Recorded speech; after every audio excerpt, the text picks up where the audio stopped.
Hello mga ma'am sir, good morning. For today's video, mag-utan ta ninyo og munggos.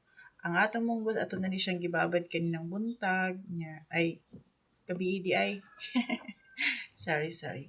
Gibabad na nako ni siya gabi nya karon mo na ni siya o ni bugol-bugol na siya o. Padung na siya malata. Di ay pa umok na siya, dali na siya mo na ni siya karon nahitabo. Ko pa ni siyang hugasan mga ma'am sir para limpyo. Green grass of home, gini siya ay tanawan ninyo mga ma'am sir. O, preso kaya nga itong munggos. Ang isa ka putos, baling mahala. 35 pesos. Tapos, mura ni siya nga itong mahimong. Kamera gid siya kaayo.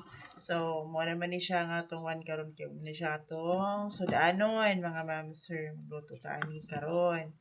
So, gasan pa na ako ni siya. Di ako din siyang lutoon sa gulan ako siya og utan, mga dahon-dahon, alugbati, kalamunggay, kung sa panadiyang naadi sa atong palibot.